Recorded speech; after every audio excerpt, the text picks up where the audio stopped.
আল্লাহ পৃথিবীর মানুষের মধ্যে কয়েকটা পরিবার এবং কয়েকজন ব্যক্তিকে বাছাই করে নিয়েছেন। তার মধ্যে আল্লাহ বাছাই করে নিয়েছেন আদমকে, আদি পিতা হিসেবে বাছাই করেছেন। প্রথম মানুষ হিসেবে তাকে সৃষ্টি করবেন সেটার জন্য তাকে বাছাই করেছেন। তিনি ফেরেশতা কর্তৃক সিজদা পাবেন সেটার জন্য তাকে বাছাই করেছেন।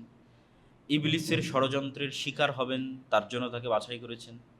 ষড়যন্ত্রের শিকার হয়ে তিনিই প্রথম জান্নাত থেকে পৃথিবীতে নেমে আসবেন, এটার জন্য তিনি বাছাইকৃত হয়েছেন। তিনি প্রথম আল্লাহ সুবহানাহু তাআলার কাছে গুনাহ থেকে তওবা করা শিখবেন এবং আল্লাহর নবী হিসেবে পৃথিবীতে তাওহীদের দাওয়াতের সূচনা করবেন, আল্লাহর দ্বীনের প্রচারের শুরু করবেন। এই সকল কিছুর জন্য আল্লাহ সুবহানাহু তাআলা আদম আলাইহিস সালাতু ওয়াস সালামকে বাছাই করেছেন। ওয়া নূহান, আল্লাহ নূহকে বাছাই করেছেন। আদম আলাইহিস সালাতু ওয়াস সালামের মৃত্যুর পর কয়েক প্রজন্ম পর্যন্ত মানুষ তাওহীদের উপর ছিল। আব্দুল্লাহ বিন আব্বাস রাদিয়াল্লাহু তাআলা আনহুর বর্ণনা অনুযায়ী ১০ প্রজন্ম পরে মানুষ তাওহীদ থেকে বিচ্যুত হয়।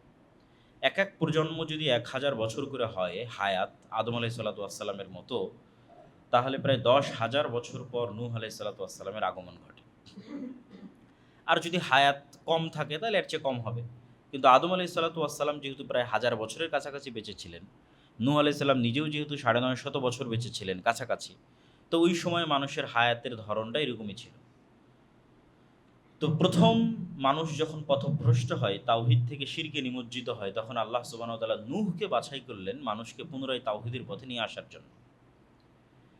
নূহ আলাইহিস সালাতু ওয়াস সালামের পরে পৃথিবীতে মাত্র গুটি কয়েক মানুষ দ্বীনের উপর থাকলো, আর বাকি সব মানুষ পৃথিবী থেকে ধ্বংস হয়ে গেল। এরপরে আবার মানুষ যখন পথভ্রষ্ট হলো, তখন আল্লাহ সুবহানাহু ওয়া তাআলা ইব্রাহিম এবং ইব্রাহিমের পরিবারকে, নূহ আর আদমের সময় আল্লাহ পরিবার বলেননি, বলেছেন আমি আদমকে বাছাই করেছি, নূহকে বাছাই করেছি।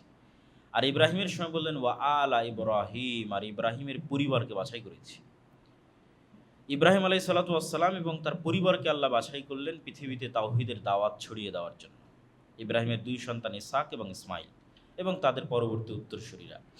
তারপরে আল্লাহ বলছেন ওয়া আলা ইমরান, যেটা আজকে আমাদের আলোচ্য বিষয়বস্তু, যেই নামে পবিত্র কোরআনের ২য় সূরা, যে আমি ইমরানের পরিবারকে বাছাই করলাম। ইমরান দ্বারা উদ্দেশ্য কি? কেউ বলেছেন মূসা এবং হারুন আলাইহিস সালাতু ওয়াস সালামের পিতার নাম ছিল ইমরান, ফলত এটার দ্বারা উদ্দেশ্য মূলত আলে মূসা, আলে হারুন, মূসা এবং হারুনের পরবর্তী বংশধর।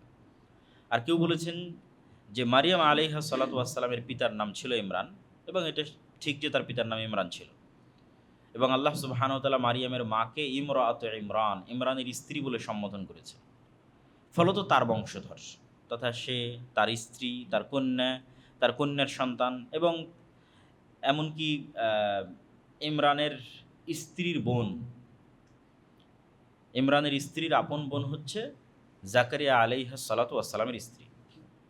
তাহলে ইয়াহইয়া আলাইহিস সালাতু ওয়াস সালাম এবং ঈসা আলাইহিস সালাতু ওয়াস সালাম হচ্ছেন খালাতো ভাই। তো এই পুরো পরিবার আলে ইমরান। তো আল্লাহ সুবহানাহু তাআলা তাদেরকে বাছাই করলেন পৃথিবীতে তাওহীদের দাওয়াত, আল্লাহর বিধান, আল্লাহর দ্বীন ছড়িয়ে দেওয়ার জন্য, আলাল আলামিন, সারা পৃথিবীর মানুষের উপর। যুররিয়াতাম বা'দুহা মিন বা'দ আল্লাহু সামিউন আলিম, আর এরা কেউ বিচ্ছিন্ন নয়, সবাই কারো না কারো বংশধর, তথা কোনো না কোনোভাবে আলে ইমরানও আদম আলাইহিস সালাতু ওয়াস সালামের বংশধর, কোনো না কোনোভাবে আলে ইব্রাহিমও নূহ আলাইহিস সালাতু ওয়াস সালামের বংশধর। তাই একজন আরেকজনের বংশধর হওয়ার দ্বারা প্রমাণিত হয় যে তারা সবাই আদমের সন্তান, কেউ আল্লাহর সন্তান নয়, নবী যত বড়ই হোক। এটা বলে আল্লাহ সুবহানাহু ওয়া তাআলা এই মেসেজটা এখানে পরিষ্কার করে দিলেন শুরুতেই, যে যুররিয়াতাম বা'দুহা মিন বা'দ, সবাই একজন আরেকজনের বংশধর, তথা সবাই আদমের সন্তান। আল্লাহু সামিউন আলিম, আল্লাহ শোনেন এবং জানেন। আল্লাহ কি শোনেন? এই জায়গায় আল্লাহর শোনার গুণ উল্লেখ করার মহত্ব কি? এখানে আল্লাহর শোনার গুণ উল্লেখ করার মহত্ব হচ্ছে আল্লাহ মানুষের দোয়া শোনেন, এবং এখনই আল্লাহ ধারাবাহিক কয়েকটা দোয়ার কথা উল্লেখ করবেন যেগুলো তিনি শুনেছেন, এখনই উল্লেখ করবে কোরআনে। তাহলে আল্লাহ দোয়া শোনেন, সামিউদ দোয়া, মানুষের দোয়া শোনেন। আলিম, তিনি জানেন। এই জায়গায় জানা বলা দ্বারা উদ্দেশ্য কি? এই জায়গায় জানা বলা দ্বারা উদ্দেশ্য আল্লাহ জানেন খুব ভালোভাবে কাকে কখন নবী করতে হবে, কোন পরিবার থেকে নবী বাছাই করতে হবে, এবং কাকে কিভাবে কখন নবুয়তের দায়িত্ব দিতে হবে। এই বিষয়ে আল্লাহ সুবহানাহু ওয়া তাআলা খুব ভালো জানেন, ভালো জ্ঞান রাখেন।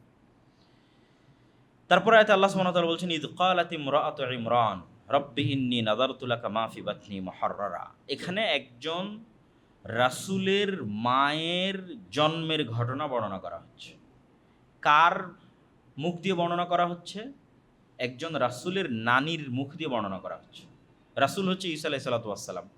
এখনও তার জন্মের ঘটনা শুরু হয়নি। যেহেতু তার জন্মের ঘটনাটা পৃথিবীর ইতিহাসের অন্যতম ব্যতিক্রম ঘটনা, তাই ভূমিকা স্বরূপ আল্লাহ তার পূর্বে অনেকগুলো ঘটনা বলে নিচ্ছেন। ভূমিকা স্বরূপ ঈসা আলাইহিস সালাতু ওয়াস সালামের ঘটনা বলাই মূল উদ্দেশ্য। কিন্তু ঈসা আলাইহিস সালাতু ওয়াস সালামের ঘটনা পৃথিবীর এত ব্যতিক্রম ঘটনা যে ওটার প্রতি বিশ্বাস তৈরি করার জন্য প্রেক্ষাপট লাগে, এবং এই প্রেক্ষাপট ওই যুগের মানুষের জন্য দরকার ছিল। এত বড় ঘটনা ওই যুগের মানুষ দেখবে, তার আগে কিছু ঘটনা লাগে। তো তার আগে ঘটনা শুরু হচ্ছে ঈসা আলাইহিস সালামের নানি ইমরাতে ইমরান, ইমরানের স্ত্রী, মারিয়ামের মা, ঈসা আলাইহিস সালামের নানি। ইয ক্বালাত ইমরাতে ইমরান, মা, একজন নবীর মা কিভাবে জন্ম হচ্ছে আগে সেটা বলা হচ্ছে, তারপরে নবীর জন্ম। ইয ক্বালাত ইমরাতে ইমরান রব্বি ইন্নী নাযারতু লাকা মা ফি বাতনি মুহাররারা। যখন ইমরানের স্ত্রী তথা ঈসা আলাইহিস সালামের নানি মারিয়ামের মা বললেন, হে আল্লাহ, আমার পেটে যা আছে তা তোমার রাস্তায় মুহাররার করে দিলাম। মুহাররার মানে দুনিয়াবি সকল কাজ থেকে মুক্ত করে শুধু তোমার এবং তোমার দ্বীনের কাজ করবে, এই জন্য ওয়াকফ করে দিলাম। যেমন মানুষ নিজের সম্পত্তি আল্লাহর রাস্তায় ওয়াকফ করে দেয়, ঠিক নিজের সন্তানকে আল্লাহর রাস্তায় ওয়াকফ করে দিল। মুহাররার, স্বাধীন করে দিলাম। কি থেকে স্বাধীন করে দিলাম? আমার নিজের কাজ থেকে, দুনিয়ার কাজ থেকে, সব কাজ থেকে। বড় হয়ে আমাকে দেখতে হবে, আমাকে খাওয়াতে হবে, রুজি রুটি ইনকাম করতে হবে, এগুলো না। দুনিয়াবি সকল কিছু থেকে মুক্ত করে দিলাম তোমার রাস্তার জন্য। ফাতাকাব্বাল মিন্নি, অতএব আপনি আমার এই যে আমার সন্তানকে যে আমার পেটে এসেছে আপনার রাস্তার জন্য ওয়াকফ করে দিলাম, এই ওয়াকফ করাটাকে আপনি কবুল করেন। তো শুধু আল্লাহ সুবহানাহু ওয়া তাআলার কাছে চাইলেই এবং আল্লাহর রাস্তায় ওয়াকফ করে দিলেই বা কোনো নিয়ত করলেই ক্ষান্ত হয়ে যাওয়া উচিত নয়, বরং ওইটা যেন আল্লাহ কবুল করে তার জন্য দোয়াও করা উচিত, যেমন উনি করতেছেন। উনি তো এই পর্যন্ত বলেই থামতে পারেন যে আল্লাহ, আমার পেটের সন্তান তোমার রাস্তা দিয়ে দিলাম। তারপরে বাক্য কি? ফাতাকাব্বাল মিন্নি, আপনি আমার থেকে এটা কবুল করেন। কেন আল্লাহ সুবহানাহু ওয়া তাআলা কবুল না করলে তার এই মানত কোনো কাজে আসবে না।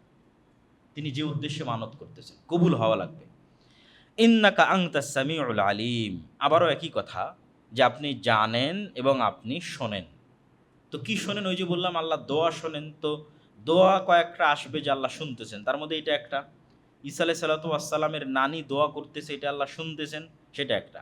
আলিম, আর আপনি সব কিছু জানেন যে আমি কোন নিয়াতে, সঠিক নিয়াতে করছি না লোক দেখানোর নিয়াতে করতেছি, সব জানেন আপনি। তো যেহেতু আমার অন্তরের অবস্থা আপনি জানেন, অতএব আমার এই মানতকে আপনি কবুল করেন।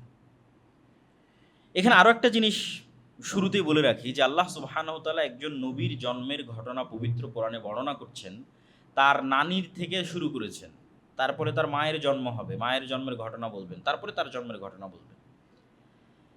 তো এগুলো একটাও কিন্তু সরাসরি কোনো কিতাবের ওহী নয়, কেন এগুলো তো মানুষের জীবনের ঘটনা।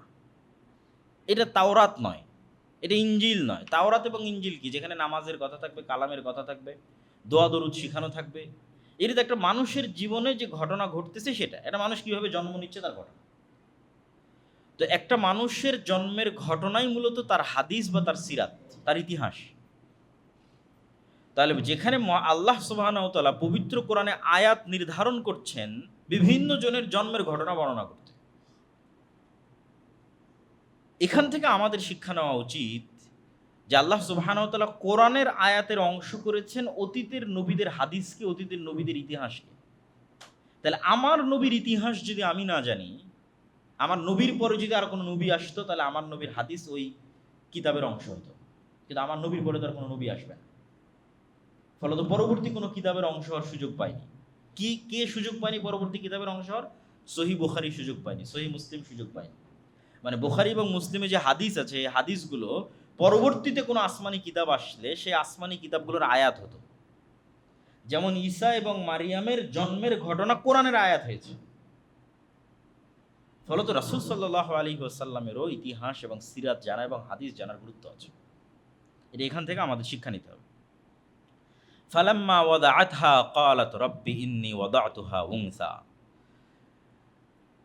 আল্লাহর রাস্তায় কোনো একজনকে ওয়াকফ করা হলে স্বাভাবিকভাবেই মানুষের মাথায় এটাই আসবে, দ্বীনের দাওয়াত দেওয়া, ইবাদত বন্দেগী করা, আল্লাহর রাস্তায় জিহাদ করা পুরুষ মানুষেরই কাজ। অতীত থেকে এটাই হয়ে এসেছে। তো ইমরানের স্ত্রী তো এটাই ভাববেন যে তার পেটে আল্লাহ পুরুষ সন্তান দিয়েছেন, যদি আল্লাহ তার দোয়া কবুল করে থাকে। আর যদি আল্লাহ কবুল করে না থাকেন তাহলে হয়তো নাও দিতে পারেন। ফালাম্মা ওয়াদাআতহা ক্বালাত রাব্বি ইন্নী ওয়াদাতুহা উনসা, কিন্তু যখন উনি বাচ্চা প্রসব করলেন, ঈসা আলাইহিস সালামের নানী যখন তার মাকে জন্ম দিলেন, তখন তিনি দেখলেন যে তিনি কন্যা সন্তান প্রসব করেছেন। তখন তিনি বলছেন, বিস্ময়, আফসোস, আল্লাহর সিদ্ধান্তকে উপেক্ষা করে নয়, কিন্তু আশ্চর্য যে আমি যে দোয়া করলাম সেই দোয়া কবুল হতে হলে তো পুরুষ সন্তান লাগবে।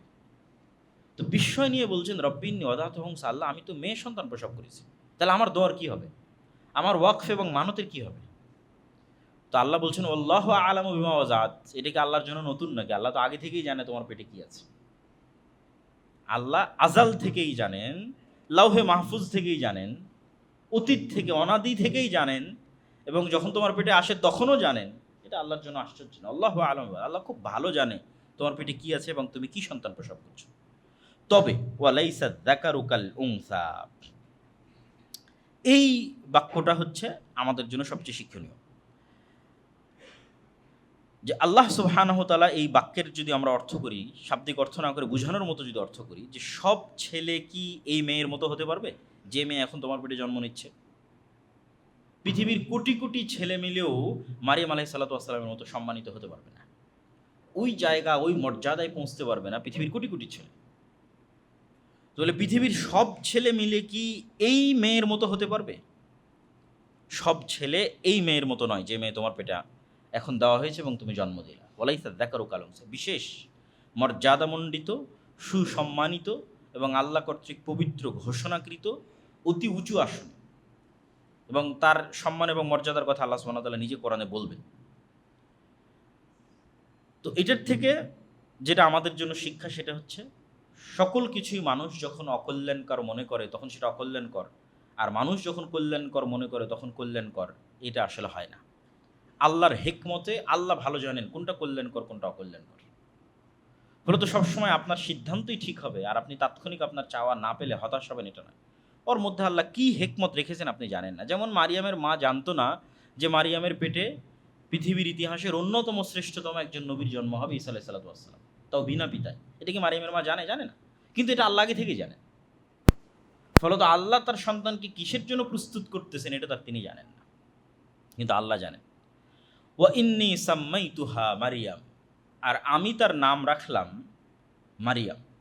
ওয়া ইন্নী উঈযুহা বিকা ওয়া যুররিয়াতাহা মিনাশ শাইতানির রাজীম, আর তার মা দোয়া করে বলছেন, হে আল্লাহ, আমার এই মেয়ে সন্তান এবং তার পরবর্তী বংশধরকে আমি তোমার আশ্রয় প্রার্থনা করছি শয়তান থেকে। আমার এই মেয়ে এবং তার পরবর্তী বংশধরের জন্য আশ্রয় প্রার্থনা করছি শয়তান থেকে। তাহলে একটা সন্তান জন্মের পর একজন মায়ের কি চিন্তা হতে পারে? সন্তানের খাওয়া, সন্তানের দুধ, সন্তানের স্বাস্থ্য, পালস ঠিক আছে কিনা, অক্সিজেন ঠিক আছে কিনা, ডাক্তার কি বলতেছে। আরও যখন আস্তে আস্তে বড় হবে তখন তার রিজিক, খাওয়া দাওয়া, ক্যারিয়ার, শিক্ষা। আমাদের বাবা মায়ের চিন্তা এটাই। কিন্তু মারিয়ামের মায়ের মুখ দিয়ে কী উচ্চারিত হলো? আল্লাহ, আমার এই মেয়েটা সুস্থ থাকুক, এই মেয়েটার খাবারের ব্যবস্থা করে দাও, দুধ পাচ্ছে না দুধের ব্যবস্থা করে দাও। না, ওয়াইযুহা বিকা ওয়া যুররিয়াতাহা মিনাশ শাইতানির রাজীম, আল্লাহ শয়তান থেকে আশ্রয় দাও। তাহলে একজন মুমিন মায়ের চিন্তা তার সন্তানের বিষয়ে কি হতে পারে, সেটার শিক্ষা, মানে সন্তান লালন পালনের ইমানই ভিত্তি কি হতে পারে সেটার শিক্ষা এখানেই আছে। সেটা হচ্ছে ইমান এবং শয়তানের ষড়যন্ত্র থেকে শয়তানকে সুরক্ষার চিন্তাই একজন মা এবং একজন পিতার সবার আগে প্রাধান্য দিতে হবে। এবং আল্লাহ সুবহানাহু ওয়া তাআলা এই দোয়া কবুল করো তো মারিয়াম এবং তার সন্তানকে এমনভাবে শয়তানের স্পর্শ থেকে হেফাজত করেছেন যে যেই স্পর্শ প্রত্যেক আদম সন্তানের জন্য লাজেম ছিল সেটা থেকে হেফাজত করেছেন। সেটা যে জন্মের পরে প্রত্যেক আদম সন্তান শয়তানের স্পর্শে আসে, এটা রাসূল সাল্লাল্লাহু আলাইহি ওয়াসাল্লামের সহিহ হাদিস। এবং শয়তানের স্পর্শেই সে জন্মের পরে কেঁদে ওঠে। কিন্তু শুধু দুইজনকে শয়তানে স্পর্শ করার সুযোগ পায়নি এই দোয়ার কারণে। সেই দুইজন হচ্ছে মারিয়াম এবং মারিয়ামের সন্তান ঈসা আলাইহিস সালাতু ওয়াস সালাম। তাদেরকে বিশেষভাবে আলাদা করা হয়েছে শয়তানের সংস্পর্শ থেকে এই দোয়ার কারণে। ফাতাকাব্বালাহা রাব্বুহা বিকবুলিন হাসানিন ওয়া আনবাতাহা নাবাতান হাসানা ওয়া কাফফালাহা যাকারিয়া। আল্লাহ ইমরানের স্ত্রীর যে মানত, এই মানতকে আল্লাহ কবুল করেছেন। ওই যে কবুল করাটা কবুল করেছেন। ওয়া আনবাতাহা নাবাতান হাসানা, আর যেভাবে একটা গাছকে পরিচর্যা করে বড় করা হয়, আনবাতা নাবাত মানে গাছ রোপণ করে বড় করা, যেভাবে একটা গাছকে পরিচর্যা করে বড় করা হয়, আল্লাহ ওইভাবে মারিয়ামের পরিচর্যা করতো তাকে বড় করলেন। ওয়া আম্বাতাহা নাবাতান হাসানা, এবং আল্লাহর হিকমত এবং আল্লাহর পরিকল্পনা অনুযায়ী। ওয়া কাফফালাহা জাকারিয়া, আর মারিয়ামের দায়িত্ব নিল তার খালু জাকারিয়া। এবং মারিয়াম আলাইহিস সালাতু ওয়াস সালামের দায়িত্ব তার খালু কিভাবে পেলেন তার বর্ণনা যেহেতু আল্লাহ নিজেই সামনে দিবেন, এই জন্য এখন আর এটা বলতেছি না। সামনে যখন আয়াত আসতেছে তখন এটা বলবো যে মারিয়াম আলাইহিস সালাতু ওয়াস সালামের খালু জাকারিয়ার দায়িত্ব কিভাবে পেলেন। তারপর আল্লাহ বলছেন, কুল্লামা দাখালা আলাইহা জাকারিয়াল মিহরাব ওয়াজাদা ইনদাহা রিজকা। যখনই মারিয়াম আলাইহি সালাতু ওয়াস সালামের যে মেহরাব, ইবাদতের যে জায়গা, সেই ইবাদতের জায়গায় যখনই জাকারিয়া আলাইহিস সালাতু ওয়াস সালাম প্রবেশ করতেন, তখনই সেখানে তিনি ফলমূল খাদ্যদ্রব্য দেখতে পেতেন। ক্বালা ইয়া মারিয়াম, তিনি বললেন, মারিয়াম, আন্না লাকি হাযা, এগুলো কই থেকে আসে? ক্বালাত হুয়া মিন ইনদিল্লাহ, তিনি বললেন এগুলো আল্লাহর পক্ষ থেকে আসে। ইন্নাল্লাহা ইয়ারযুকু মান ইয়াশা বিগাইরি হিসাব, আর আল্লাহ যাকে চান তাকে বেহিসাব রিজিক দান করতে পারেন। রিজিক মানে শুধু খাবার নয়, রিজিক মানে সম্মান, রিজিক মানে সন্তান, রিজিক মানে হায়াত, রিজিক মানে আয়ু, রিজিক মানে পদ পদবি মর্যাদা, রিজিক মানে শিক্ষা, রিজিক মানে জ্ঞান, সব রিজিক। রিজিক মানে স্ত্রী, সবই রিজিক। আল্লাহ যাকে ইচ্ছা তাকে বেহিসাব রিজিক দান করতে পারে। তো এই দৃশ্য জাকারিয়া আলাইহিস সালাতু ওয়াস সালামের হৃদয়কে নাড়িয়ে দিল। জাকারিয়া আলাইহিস সালাম দেখলেন যে আল্লাহ নিয়মের বাইরেও কিছু করে থাকেন, হিসাবের বাইরেও রিজিক দিয়ে থাকেন। মানুষের চোখে অসম্ভব দরজাকেও আল্লাহ খুলে দিয়ে থাকেন। একটা প্রয়োজন জাকারিয়া আলাইহিস সালামের ছিল, তিনি সেইভাবে আল্লাহর কাছে চাননি, কেন? ওটার কোনো সম্ভাবনা ছিল না।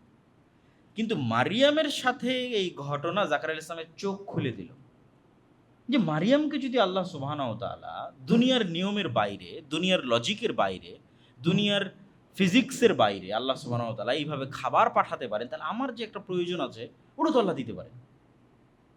ওটা যে অসম্ভব মনে হতে উনি চাননি এতদিন, এবার উনি চাইবেন। সাথে সাথে তখনই হুনালিকা দাআ জাকারিয়া রাব্বাহ, তিনি ওই মুহূর্তেই তার রবের কাছে এমন কিছু চাওয়ার ইচ্ছা করলেন যা বাহ্যিক দৃষ্টিতে দীর্ঘদিন তার কাছে অসম্ভব মনে হয়েছে, এই জন্য চাননি। কিন্তু মারিয়ামের এই ঘটনা দেখে তিনি চাইলেন। কি বললেন? রব্বি হাবলি মিল্লাদুনকা যুররিয়াতান তাইয়্যিবাহ, হে আল্লাহ, মারিয়ামকে যদি আপনি অসময়ে খাবার দিতে পারেন তাহলে আমাকেও তো সন্তান দিতে পারেন। দীর্ঘদিন থেকে এটা আমার চাওয়া ছিল, কিন্তু চাওয়ার সাহস করিনি। কেন অসম্ভব? কেন অসম্ভব? ওটা তিনি নিজেই ব্যাখ্যা করবেন। ইন্নাকা সামিউদ দুআ, আর আপনি তো দোয়া শুনেন। ইমরানের স্ত্রীর দোয়া শুনেছেন, মারিয়ামের মায়ের দোয়া শুনেছেন, আপনি দোয়া শুনেন। ওই যে আগেই বলে এসেছে সামিউন, আল্লাহ শুনেন। কি শুনেন? সামিউদ দোয়া, দোয়া শুনেন। আল্লাহ সর্বশ্রোতা, মানুষের দোয়া শোনেন। এখানে এই আয়াত থেকে দুটো পয়েন্ট আমাদের বের করতে হবে। একটা পয়েন্ট হচ্ছে, আল্লাহ যখনই কাউকে সন্তান দেওয়া বা সন্তান চাওয়ার কথা উল্লেখ করেছেন, তখন তার যে গুণের কথা বলেছেন সেটা ওয়াহাবা ইয়াহিবু, ওয়াহাব। আল্লাহ সুবহানাহু তাআলা দয়ালু, ওয়াহাব মানেও আল্লাহ দয়ালু, আল্লাহ দেন। রহমান মানেও দয়ালু, রহিম মানেও দয়ালু।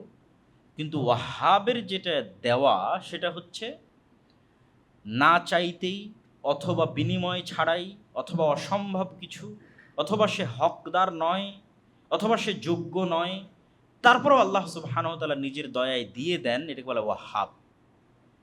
হ্যাঁ, আপনি দিতে পারেন, আমাকে দেন। আরেকটা কি এখান থেকে? তয়্যিবাহ, পবিত্র বংশধর দেন। তিনি তো শুধু সন্তান চাইতে পারতেন, কিন্তু তিনি চাইলেন পবিত্র বংশধর, পবিত্র সন্তান। তাহলে মুমিনের দোয়া শুধু সন্তান চাওয়ার দোয়া কখনোই হওয়া উচিত নয়, বরং মুমিনের দোয়া হবে এমন সন্তান চাওয়ার দোয়া যে হবে পবিত্র, সৎ। যেমনটা জাকারিয়া আলাইহিস সালাতু ওয়াস সালাম দোয়া চাচ্ছেন। তিনি শুধু সন্তান চাচ্ছেন না, বলছেন পবিত্র সন্তান, পবিত্র বংশধর। ফানাদাতহুল মালাইকাতু ওয়া হুয়া কায়িমুন ইউসাল্লি ফিল মিহরাব। জাকারিয়া আলাইহিস সালাতু ওয়াস সালাম ইনস্ট্যান্ট এই দৃশ্য দেখে ইনস্ট্যান্ট দোয়া করলেন। এবার ইমিডিয়েট সাথে সাথেই আল্লাহ সুবহানাহু ওয়া তাআলা ফেরেশতা দিয়ে তাকে উত্তর দিচ্ছেন। যখন তিনি তার সালাত শেষই করেননি, তিনি সালাতে দাঁড়িয়ে দোয়া করতেছেন, সালাত শেষই করেননি, তখনই ফেরেশতা তাকে ডাক দিয়ে বলছে, ইন্নাল্লাহা ইউবাশশিরুকা বিয়াহইয়া মুসাদ্দিকাম বিকালিমাতিন মিনাল্লাহ ওয়া সাইয়্যিদান ওয়া হাসূরান ওয়া নাবিয়্যাম মিনাস সালিহিন। আল্লাহ তোমাকে সুসংবাদ দিচ্ছে একটা সন্তানের, তার নামও আল্লাহ বলে দিচ্ছে। এবং আমরা যখন সূরা মারিয়ামের অনুবাদ করব তখন এটার সাথে আরও কিছু তথ্য যুক্ত হবে। আল্লাহ সুবহানাহু তাআলা একটা সন্তানের সুসংবাদ দিচ্ছে, তার নামও বলে দিচ্ছে, তার নাম হবে ইয়াহিয়া। তার গুণ কি কি হবে? এক, মুসাদ্দিকাম বিকালিমাতিন মিনাল্লাহ, অচিরেই আল্লাহর একটা কালিমা আসবে, সেই কালিমাকে সে সত্যায়ন করবে। আল্লাহর কালিমা হচ্ছে ঈসা আলাইহিস সালাতু ওয়াস সালাম। আল্লাহর এই কালিমার উপর প্রথম ঈমান আনয়নকারী হচ্ছে ইয়াহইয়া আলাইহিস সালাতু ওয়াস সালাম। মানে মারিয়ামের পবিত্রতা এবং মারিয়ামের সন্তানের নবুয়তের উপর প্রথম ঈমান আনয়নকারী ইয়াহইয়া। এটা আল্লাহ আগেই বলে দিচ্ছেন, সে মুসাদ্দিকাম বিকালিমাতিন মিনাল্লাহ, আল্লাহর একটা কালেমা অচিরেই আসবে, সেই কালেমার সে সত্যায়নকারী হবে। ওয়া সাইয়্যিদান, সে নেতা হবে। ওয়া হাসুরন, হাসুর মানে ধৈর্যশীল, ধৈর্যের সর্বোচ্চ চূড়ায় পৌঁছলে হাসুর বলা হয়। ধৈর্যের সর্বোচ্চ চূড়া কি হতে পারে, সেটা হচ্ছে হাসুর। এবং এত সর্বোচ্চ ধৈর্য যে বিভিন্ন ইতিহাস গ্রন্থে, তাফসির গ্রন্থে, বাইবেল, তাওরাত, বিভিন্ন সব জায়গায় বর্ণিত হয়েছে যে ইয়াহইয়া আলাইহিস সালাতু ওয়াস সালামের সর্বোচ্চ ধৈর্য ধারণের স্তরে তিনি যেটা পৌঁছেছিলেন, তার একটা স্তর হচ্ছে মানুষের যৌন কামনার উপর ধৈর্য ধারণ। ফলত তার কখনো কোনো স্ত্রী গ্রহণ বা নারী সংস্পর্শ গ্রহণের কখনো প্রয়োজনই হয়নি। তিনি ধৈর্যের এত সর্বোচ্চ স্তরে পৌঁছে গেছিলেন। ওয়া নাবিয়্যাম মিনাস সালিহিন, তিনি সর্বোচ্চ স্তরের ধৈর্য ধারণকারী হবেন, নবী হবেন, সৎ কর্মশীল বান্দাদের অন্তর্ভুক্ত হবেন। এতগুলো গুণ আল্লাহ সুবহানাহু ওয়া তাআলা ইয়াহইয়ার জন্য বললেন। কোন ইয়াহইয়া? যে জাকারিয়া এখন মারিয়ামের খালু, যিনি এখন তার সন্তানের জন্য দোয়া করছেন, তার যে সন্তান হবে তার গুণ বলছেন। তা আল্লাহ সুবহানাহু ওয়া তাআলার এই ভবিষ্যৎবাণী শোনার পর জাকারিয়া আলাইহিস সালাতু ওয়াস সালাম বিশ্বাস করতেন যে আল্লাহ তাকে চাইলে সন্তান দিতে পারে, কিন্তু সত্যি সত্যি আল্লাহ তাকে সন্তান দিয়ে দিবেন এত বড় আশা উনি করেননি। আর এত দ্রুত আল্লাহ তার দোয়া কবুল বৃষ্টির মতো, তাই তিনি আনন্দের আতিশয্যে বিস্ময়ে আল্লাহকে বলছেন, রব্বি আন্না ইয়াকুনু লি গোলাম, অস্বীকার করে নয়, বিস্ময়ে, যে আল্লাহ আমার কেমনে সন্তান হতে পারে। অকাদ বালাগানি আল কিবার, আমি তো বৃদ্ধ হয়ে গেছি। ওয়ামরাআতি আকির, আমার স্ত্রী বন্ধ্যা। সন্তান হওয়ার কোনো দুনিয়াবি লজিক নাই। পৃথিবীতে সন্তান প্রজননের যে নিয়ম, সেই নিয়মের মধ্যে আমার এবং আমার স্ত্রীর সাধ্য নাই। ক্বালা কাযালিকা আল্লাহু ইয়াফআলু মা ইয়াশা, আল্লাহ বললেন যে আল্লাহ এভাবেই যা ইচ্ছা তাই সৃষ্টি করতে পারেন। পৃথিবীতে সন্তান প্রজননের নিয়মও আল্লাহর সৃষ্টি। আর এই সন্তান প্রজননের নিয়মের বাইরেই আল্লাহ সবার আগে আদমকে সৃষ্টি করেছে। আর এই সন্তান প্রজননের নিয়মের বাইরেই আল্লাহ আদমের স্ত্রী হাওয়াকে সৃষ্টি করেছে। তাহলে আল্লাহর জন্য নিয়ম নয়, কেন নিয়ম তো আল্লাহই তৈরি করেছে। ওয়া কাযালিকা আল্লাহু ইয়াফআলু মা ইয়াশা। আর এই ঘটনাই পরবর্তীতে ঈসা আলাইহিস সালাতু ওয়াস সালামের অলৌকিক জন্মের উপর ঈমান আনার জন্য জাকারিয়া এবং ইয়াহইয়াকে সহযোগিতা করবে। আমি বললাম না যে এতগুলো ঘটনা বর্ণনা হচ্ছে একটা প্রেক্ষাপট তৈরি করার জন্য, কেননা সবচেয়ে ভয়ঙ্কর ঘটনা তো সামনে আসতেছে, সেটার প্রেক্ষাপট তৈরি হচ্ছে। প্রথম প্রেক্ষাপট হচ্ছে মারিয়ামের নিজেরই জন্ম। তারপরের প্রেক্ষাপট কি? মারিয়ামের কাছে অসময়ে খাদ্য আসতেছে। তারপরে প্রেক্ষাপট কি? জাকারিয়া দোয়া করলেন, সাথে সাথে দোয়া কবুল হয়ে গেল। জাকারিয়া নিজে বৃদ্ধ, তার স্ত্রী বন্ধ্যা, তারপরও তাদের সন্তান হবে। এগুলোর দ্বারা একটা প্রেক্ষাপট তৈরি হচ্ছে যেন এরা অন্তত ঈমান আনয়ন করতে পারে যখন ঈসা আলাইহিস সালামের জন্ম হবে। এবং যখন ঈসা আলাইহিস সালামের জন্ম হবে তখন এনারাই প্রথম ঈমান আনয়ন করবেন, জাকারিয়া এবং ইয়াহইয়া। কেন? অলরেডি তারা এক্সপ্লোর করেছে যে আল্লাহ পারে, তার নিজের জীবনে এক্সপ্লোর করেছে। ক্বালা রাব্বি জাআললি আয়াহ, হে আল্লাহ, এত বড় ব্যতিক্রম ঘটনা ঘটবে, এর একটা নিদর্শন দেন। বিশ্বাস হচ্ছে না। কেমনে বিশ্বাস করবো যে কখন আমার স্ত্রী গর্ভধারণ হচ্ছে?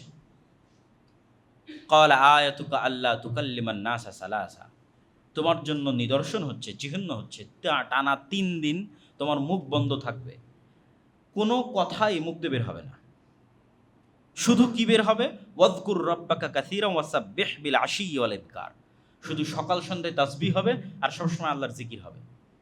3 দিন পারলে আল্লাহর জিকির করো, না পারলে মুখে তালা দিয়ে রাখো।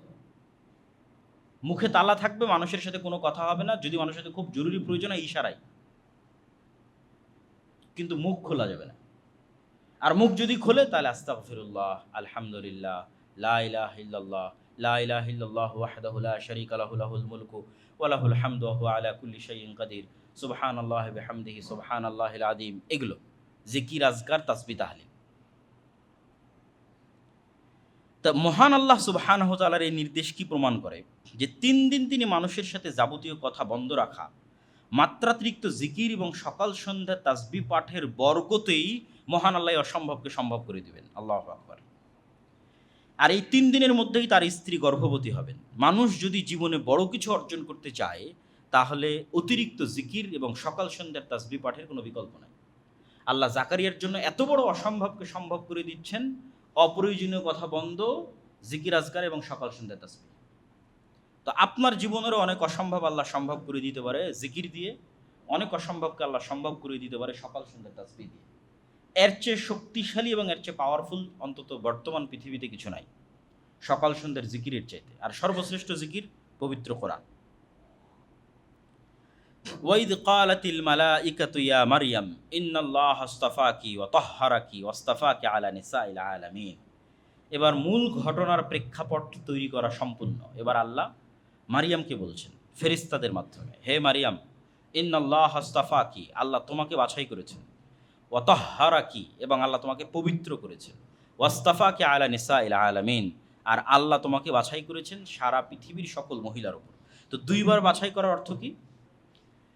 ধারাবাহিকভাবে আমি বলে যাচ্ছি। স্মরণ করুন সেই সময়ের কথা যখন ফেরেশতারা বলল, হে মারিয়াম, আল্লাহ নিশ্চয় তোমাকে মসজিদে আকসার খেদমতের জন্য বাছাই করেছেন। এটা প্রথমবার তার মায়ের মানতের কবুলিয়াতে মসজিদে আকসার খেদমতের জন্য বাছাই করেছেন, যা মূলত তার মায়ের মানতের কবুলিয়াত ছিল।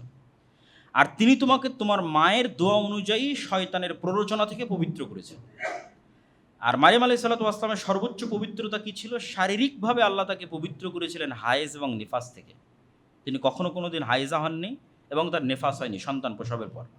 আর শারীরিক পবিত্রতার সর্বোচ্চ স্তর ছিল আল্লাহ সুবহানাহু ওয়া তাআলা তাকে পুরুষের সংস্পর্শ থেকে চিরদিনের জন্য পবিত্র করেছিলেন। আর মানসিকভাবে আল্লাহ সুবহানাহু ওয়া তাআলা তোমাকে সকল গুনাহ এবং গুনাহের চিন্তা থেকে পবিত্র করেছে। আর এইভাবেই মহান আল্লাহ সুবহানাহু ওয়া তাআলা এবার দ্বিতীয়বার বাছাই করছে, ওয়াসতাফাকে আলা নিসাইল আলামিন, সারা পৃথিবীর সকল মহিলার মধ্যে আল্লাহ তোমাকে বাছাই করেছে পিতাবিহীন ঈসা আলাইহিস সালাতু ওয়াস সালামের মা হওয়ার জন্য। সমগ্র পৃথিবীর সকল নারীদের মধ্যে আল্লাহ তোমাকে বাছাই করেছে। তো অলৌকিক সন্তানের সুসংবাদ আসার পূর্বেই মহান আল্লাহ তার মায়ের পবিত্রতার সর্বোচ্চ সাক্ষ্য দিলেন, কেন এখন অলৌকিক সন্তানের সংবাদ আসবে, তা আগেই তার পবিত্রতার ঘোষণা আল্লাহ দিয়ে দিলেন। তারপর আল্লাহ বলছেন, ইয়া মারিয়াম কুনুতি লিরাব্বিকি ওয়াসজুদি ওয়ারকাই মা'আর রাকিঈন। যখনই কেউ মহান আল্লাহর মনোনীত বান্দা হয়, যখন আল্লাহর বিশেষ কোনো দয়া এবং রহমত পায়, তখন দায়িত্ব বেড়ে যায়। কিসের দায়িত্ব বাড়ে? রবের শুকরিয়া আদায়ের দায়িত্ব বাড়ে। তো যেহেতু আল্লাহ আগের বাক্যে বললেন, মারিয়াম তোমাকে এত এত নেয়ামত, রহমত, বরকতের জন্য আমি বাছাই করেছি, এবার তোমার কাজ কি? তোমার কাজ হচ্ছে, হে মারিয়াম, তুমি তোমার রবের একনিষ্ঠ অনুগত হও, লম্বা সময় সালাতে দাঁড়িয়ে থাকো, বেশি বেশি সিজদা করো, এবং মসজিদে আকসায় রুকুকারীদের সঙ্গে জামাতে রুকু করো।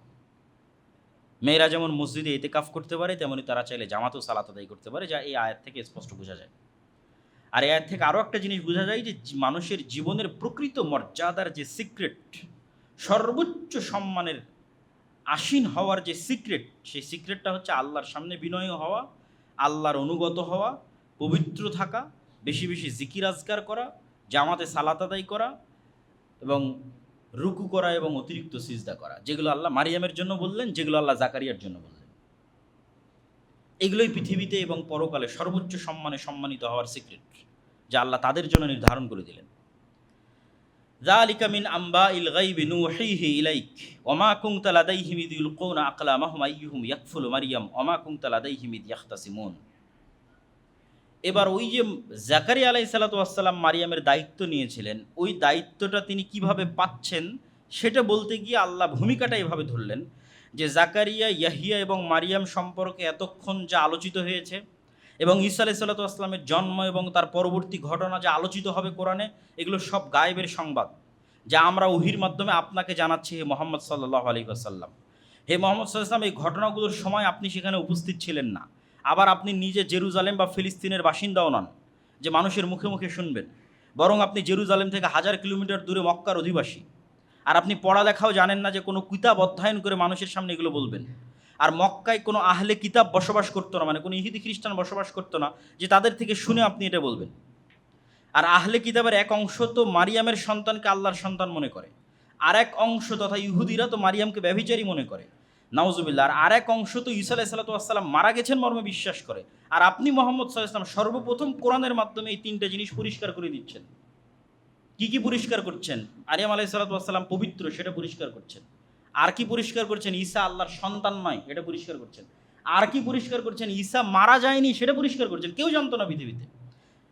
এগুলো সব আমি আপনাকে আল্লাহ সুবহানাহু ওয়া তাআলা ওহীর মাধ্যমে জানিয়ে দিচ্ছি। এটা রাসূল সাল্লাল্লাহু আলাইহি ওয়াসাল্লামের সত্য ওহীর হওয়ার প্রমাণ বহন করে। তো এইরকম একটা ছোট্ট ঘটনা এবার আমি আপনাকে জানাই। এই প্রেক্ষাপটে আল্লাহ বলতেছেন সেই ঘটনা কি, কিভাবে মারিয়ামের দায়িত্ব পেলেন জাকারিয়া। যখন মারিয়ামের জন্ম হয় তখন তার দায়িত্ব কে নিবে তা নিয়ে বিতর্ক তৈরি হয়। মসজিদে আকসায় ইবাদতকারী আল্লাহর প্রিয় বান্দারা সবাই চায় মারিয়ামের দায়িত্ব নেওয়ার জন্য, যেহেতু তার পিতা ছিল না। এটাকে তারা কল্যাণকর এবং নেকির কাজ মনে করছিল। তো যখন তারা সবাই দায়িত্ব নিতে চাইলো, তখন তারা সিদ্ধান্ত নিল যে আমরা লটারি করব এবং লটারির মাধ্যমে নির্ধারিত হবে কে মারিয়ামের দায়িত্ব নেবে। এবং লটারির ধরন ছিল সবাই কলম পানিতে নিক্ষেপ করবে, নদীতে অথবা এমনি পানিতে। যদি স্রোতস্বিনী নদীতে নিক্ষেপ করে তাহলে কলম স্রোতের বিপরীতে যাবে, আর যদি স্বাভাবিক পানিতে নিক্ষেপ করে সব কলম ডুবে যাবে, যার কলম ভেসে থাকবে সে মারিয়ামের দায়িত্ব পালন করবে।